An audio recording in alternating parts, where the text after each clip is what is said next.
యాదాద్రి భువనగిరి జిల్లా రామన్నపేట మండలం నిదాన్పల్లి గ్రామంలో స్వయంభూ వెలిసిన శ్రీ భ్రమరాంబిక మల్లికార్జున స్వామి దేవాలయం భక్తుల నమ్మకంతో విరాజిల్లుతుంది.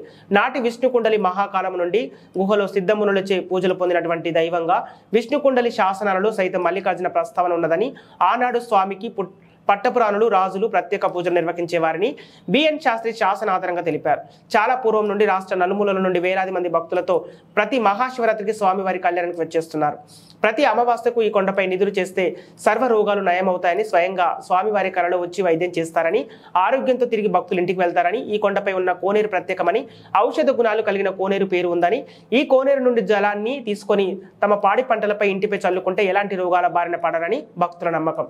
స్వామివారి దేవాలయానికి ఎగువ భాగాన ఉన్న కొండపైన స్వర్వాంగ మార్గంలో పుట్టలింగాలు ఉన్నాయని సిద్ధులు మునులు ఇప్పటికే ఇక్కడ తపస్సు చేస్తుంటారని భక్తుల నమ్మకం. రాత్రి వేళల్లోపు స్వామివారికి మునులు పూజా కార్యక్రమాలు నిర్వహిస్తారని, ఇక్కడ ఈ ఆలయం భక్తుల నమ్మకానికి ఎంతో ప్రత్యేకమని, ఇదే కొండపై ఉన్నటువంటి పాదాలగుండు ఎంతో ప్రత్యేకత. స్వామివారి ఆలయం నుండి పాదాలగుండు వరకు ప్రతి శివరాత్రి బ్రహ్మోత్సవాలు పురస్కరించుకొని 3 రోజుల పల్లకిలో స్వామివారి సేవా కార్యక్రమం ప్రభా కార్యక్రమం నిర్వహిస్తారు. ఈ 3 రోజుల కార్యక్రమంలో ఈరముష్టి బృందంచే వీరభద్రేశ్వర స్వామి పూజా కార్యక్రమంలో భాగంగా ఖడ్గాలు ప్రభ ఊరేగింపు ప్రత్యేకత చాటుకుంటాయి. ఈ కొండపైన పాదాలగుండు సమీపంలో శ్రీ రేణుకా ఎల్లమ్మ గుహలో వెలిసి ఉంది. అక్కడ ప్రతి మంగళవారం రోజున భక్తులు మహిళలు అధిక సంఖ్యలో పాల్గొని ప్రత్యేక పూజా కార్యక్రమాలు నిర్వహిస్తారు. రాత్రి వేళల్లో అమ్మవారి ప్రాంగణంలో నిద్రించడం వలన ఆరోగ్య సమస్యలు నయమవుతాయని భక్తుల అపారమైన నమ్మకం. ఏది ఏమైనా శ్రీ భ్రమరాంబిక మల్లికార్జున స్వామి దేవాలయం దినదిన అభివృద్ధి చెందుతూ భక్తుల కోరికలు తీర్చుతూ కొంగు బంగారంగా విరాజిల్లుతుంది. శివరాత్రి బ్రహ్మోత్సవాల భాగంగా కొండ ప్రాంతం శివనామస్మరణతో భక్తుల కోలాహలంతో మారుమోగుతుంది.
ఈ గణపతి కాడ చేతురాలు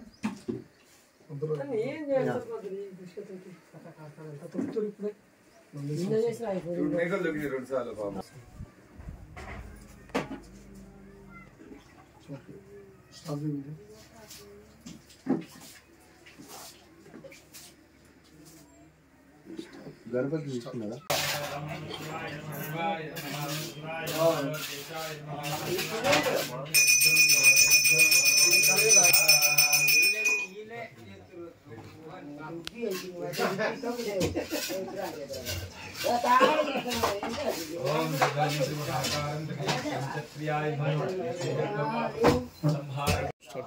యాదాద్రి భువనగిరి జిల్లా రామన్నపేట మండలం నిదానపల్లి గ్రామంలో కొండపై వెలిసి ఉన్న శ్రీ భ్రమరాంబ మల్లికార్జున స్వామి ప్రతి ఏటా శివరాత్రి బ్రహ్మోత్సవాలు జరుగుతూ ఉంటాయి.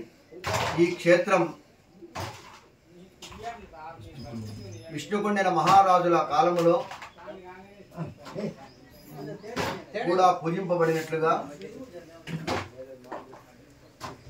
నేటి తుమ్మలగూడెం ఆనాటి ఇంద్రపాల నగరం రాజధానిగా ఈ తెలుగుదేశం పరిపాలన జరిగిందని, ఈ తెలుగుదేశ పరిపాలనలో రాజధానిగా ఉన్న ఇంద్రపాల నగరానికి తూర్పు భాగంలో మల్లికార్జున స్వామి క్షేత్రం ఉన్నట్లుగా శాస్త్ర పరిశోధకులు, శాసన పరిశోధకులు అయిన బిఎన్ శాస్త్రి గారి యొక్క గ్రంథాలలో ఉంది. విష్ణుకుండిన మహారాజుల కాలము సుమారు 400-500 మధ్యన ఉంటుంది. అంటే అంతకాలం నుంచి కూడా ఈ క్షేత్రం ఉన్నట్లు ఆధారాలు కనబడుతున్నాయి. ఈ క్షేత్రంలో సజీవంగా జలం ఉండేటువంటి ఒక కోనేరున్నది. ఆ కోనేరును పూర్వం నుంచి ఇప్పటి వరకు కూడా ప్రతి వారు అందులో స్నానం చేసి వారి ఆరోగ్యం బాగుపడుతుందని, వారి పంట పొలాలకు చీడ తగిలినా కూడా ఆ నీరు క్రిమి సంహారణిగా పనిచేస్తుందని భక్తుల యొక్క నమ్మకం. ఆరోగ్యం గురించి వచ్చినటువంటి భక్తులు రాత్రివేళ ఇక్కడ నిద్రలు చేసి అమావాస్య రోజు పడుకొని ఆ స్వామి వారి కలలో కనిపించి వైద్యం చేస్తాడని, వారి ఆరోగ్యం బాగుపడుతుందని, వారి వ్యవహారాలు చక్కబడతాయని ప్రజలు ఎంతో మంది నమ్ముతూ ఉన్నారు. అటువంటి భక్తుల యొక్క నమ్మకం, వారు చెప్పినటువంటి మాటల ప్రకారం ఎన్నో నిజాలుగా అనుభవించిన వాళ్ళంతా కూడా తెలియజేస్తూ ఉన్నారు. ఈ క్షేత్రంలో మల్లికార్జున స్వామి, ఆయనకి ఈశాన్య భాగంలో స్వామివారి పాదాలు అప్పటి నుంచి ఇప్పటి వరకు జరుగుతున్నాయి. ఆ పూజలు అందుకునేటువంటి ఈ క్షేత్రంలో వీరశైవ ఆగమం ప్రకారం ప్రతి సంవత్సరం బ్రహ్మోత్సవాలు జరుగుతూ ఉంటాయి. పూర్వం నుంచి ఒకే ఒక రోజు మాత్రమే ఉత్సవాలు జరిగేది. అది శివరాత్రి జాగరణాల రోజు దేవుడు గుట్టపైకి రావడము, ఉత్సవమూర్తులతో ఉత్సవాలు సేవలు జరుపుకొని అగ్నిగుండాలు చేసుకునేవారు. ఈ మధ్యకాలంలో ఈ క్షేత్రాన్ని అభివృద్ధి పరచడానికి భక్తుల యొక్క సహాయ సహకారాలు, ఈ నిదానపల్లి గ్రామస్తులు పెద్దలు వారు తీసుకున్న నిర్ణయం ప్రకారం ఈ కొండపైకి ఘాట్ రోడ్ నిర్మాణం జరిగింది. అత్యంత కృషి చేసి ఆ ఘాట్ రోడ్ నిర్మాణం చేయడమే భక్తులందరికీ కూడా అనుకూలమైన విధంగా వచ్చేందుకు సౌకర్యం ఏర్పడింది. ఆనాటి నుంచి ఇంకా విశేషంగా జనాలు వస్తూ ఉన్నారు. మేము కూడా ప్రతిరోజు పూజలు ఆచరించాలని, ఎలాంటి గీతపత్యాలు లేకుండా కూడా ఈ స్వామివారి సేవ చేసి భక్తులందరికీ అందుబాటులోనికి తేవాలనే ఉద్దేశం చేత ప్రతిరోజు అభిషేకార్చనలు పూజలు మొదలుపెట్టి వచ్చినటువంటి భక్తులకు స్వామివారి దర్శనం చేయిస్తూ అభిషేకాదులు చేయిస్తూ భక్తులందరినీ కూడా సంతృప్తి పరుస్తూ ఉన్నాం. ఆ కారణం భక్తులు ఇంకా పెరుగుతూ ఉన్నారు. ఆ కోవలోనే గత సంవత్సరం దివ్యమైనటువంటి ధ్వజస్తంభాన్ని ఏర్పాటు చేసుకోవడం జరిగింది. గత సంవత్సరం గౌరవనీయులు కోమటిరెడ్డి వెంకటరెడ్డి గారు పార్లమెంటు సభ్యులు ఈ క్షేత్రాన్ని దర్శించి వారు మల్లన్న దర్శనం తర్వాత పోయింది. సంవత్సరం అంతకన్నా పూర్వము మన పార్లమెంటు సభ్యులు గౌరవనీయులు శ్రీ కోమటిరెడ్డి వెంకటరెడ్డి గారు దైవ దర్శనానికి వచ్చి స్వామివారిని దర్శించుకొని వారు మనసారా ఈ క్షేత్రంలో తూర్పుగా ఉన్నటువంటి ఎత్తైన ఈ కొండలన్నింటినీ బండలన్నింటినీ తొలగించండి, అన్ని విధాల మల్లికార్జున క్షేత్రం చాలా బాగున్నది, దీనికి కావలసినటువంటి డబ్బు గవర్నమెంట్ ఫండ్ కాకుండా నేను భక్తిపూర్వకంగా నా సొంత ధనాన్ని వెచ్చిస్తాను, ఇవన్నీ తీసేటువంటి బాధ్యత మీరు తీసుకోండి, డబ్బు నేను పేమెంట్ చేస్తానని వారు చెప్పడంతో తూర్పుగాను ఆగ్నేయంగాను దక్షిణంగాను ఉన్నటువంటి కొండలంటి బండలన్నింటినీ కూడా తొలగించి విశాలమైనటువంటి స్థలాన్ని ఏర్పాటు చేసి మల్లికార్జున స్వామి గుహ గర్భాలయముగా ఉన్నటువంటి ఆ రాళ్ల చుట్టూత 3 పెద్ద గుండ్ల చుట్టూత ఉన్నటువంటి ప్రదక్షిణాపదం ఏర్పాటు చేయడం జరిగింది. భక్తులంతా కూడా వచ్చిన వారు ప్రదక్షిణ చేసి స్వామివారి దర్శనం చేసుకొని ఎంతో సంతృప్తి చెందుతున్నారు. ఈ అవకాశం కలిగించినటువంటి కోమటిరెడ్డి వంశస్థులకు, ఆ వెంకటరెడ్డి గారికి మేము సర్వదా దేవస్థానం నుంచి ధన్యవాదాలు తెలుపుతున్నాం. వారు రెండవసారి కూడా వచ్చి ఇక్కడ జరిగేటువంటి వీరశైవ ఆగమం ప్రకారం జరిగే అగ్నిగుండాన్ని కూడా పూజ జరిపారు. ఆ అగ్నిగుండం కూడా వారు చేయాలన్న సంకల్పంతో వచ్చారు. ఇంకా ఆ దేవుని యొక్క ఆశీస్సుల చేత వారు ఉన్నత పదవిలోనికి వస్తారన్న నమ్మకం మాకుండే. ఆ ప్రకారంగా వారు ఈనాడు ఈ రాష్ట్ర ప్రభుత్వం తెలంగాణ ప్రభుత్వంలో రాష్ట్ర మంత్రిత్వ శాఖలో ప్రధానమైన శాఖలో రావడం మా అందరికి కూడా సంతోషకరం. వారు ఇంకా కూడా ఇలాంటి కార్యక్రమాలు చేసి ఈ క్షేత్రం ప్రజలకు భక్తులకు ఎంతో ఆనందదాయకంగా కలిగించేందుకు ముందుకు వస్తారని మాట ఇచ్చారు. ఆ ప్రకారంగా ఈ క్షేత్రం అభివృద్ధి చెందుతుందని మేము ఎదురు చూస్తున్న తరుణంలో ఒక అజ్ఞాత భక్తుడు ఈ క్షేత్రంలో ఒక నందిని పెట్టాలన్న సంకల్పం చేత వారు దూరదేశంలో ఉన్నా కూడా ఇక్కడ ఒక నందిని ఏర్పాటు చేయాలని, ఇక్కడ ఉన్న చిన్న నందులను చూసి పెద్ద నందిని పెట్టాలని, ఒక మహా నందీశ్వర స్వామిని ఏర్పాటు చేస్తారన్న ఆకాంక్షను నెరవేర్చడానికి ఈ సంవత్సరం 6 ఫీట్ల పొడుగు 5 ఫీట్ల ఎత్తుతో ఉన్నటువంటి దివ్యమైనటువంటి ఒక నందీశ్వర విగ్రహాన్ని ప్రతిష్ఠించడం జరిగింది. అట్లాగే మల్లికార్జునుడు ఉన్నప్పటి నుంచి మల్లికార్జున స్వామి పాదాలు ఈశాన్య భాగంలో పెద్ద గుండు పైన ఏర్పాటు చేశారు పెద్దలు. ఆ తరాల నుంచి పూజింపబడుతున్న ఆ పాదాలు, ఆ స్వామివారి గుండు చాలా విశాలంగా ఉంటుంది. దాని కింద విశాలమైన స్థలం ఉంటుంది. కాబట్టి ఆ గుండును స్వామివారి యొక్క ప్రథమ భక్తుడైనటువంటి నందీశ్వరుడు ఎల్లవేళలా సేవిస్తున్నట్టుగా ఉండాలని, అక్కడ కూడా ఒక దివ్యమైన నంది విగ్రహ స్థాపన చేసి ఆ గుండును ఆ స్వామివారి యొక్క పాదాలను మోస్తున్నట్టుగా నందీశ్వరుని ప్రతిష్ఠ కూడా చేయడం జరిగింది. ఇదంతా కూడా భక్తులకు ఎంతో ఆనందాన్ని, సంతోషాన్ని, ఉల్లాసాన్ని కలిగిస్తుంది. మల్లన్న భక్తులు ఎంతో ఆనందపడుతూ ఉన్నారు. ఇది ఈ సంవత్సరం బ్రహ్మోత్సవాల్లో జరిగినటువంటి విశేషమైనటువంటి ఒక ప్రతిష్ఠ కార్యక్రమం.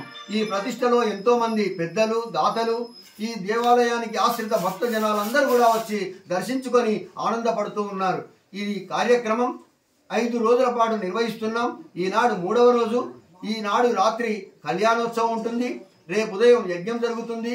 రేపు రాత్రి సాయంకాలం 6 గంటల నుంచి వీరభద్ర స్వామి పూజ, బియ్యం సుంకు, ఆ రాత్రి అమ్మవారి భద్రకాళి పూజ, ఆ తెల్లవారుజామున అనగా సోమవారం ఉదయం 6:30 గంటలకు అగ్నిగుండ కార్యక్రమం ఉంటుంది.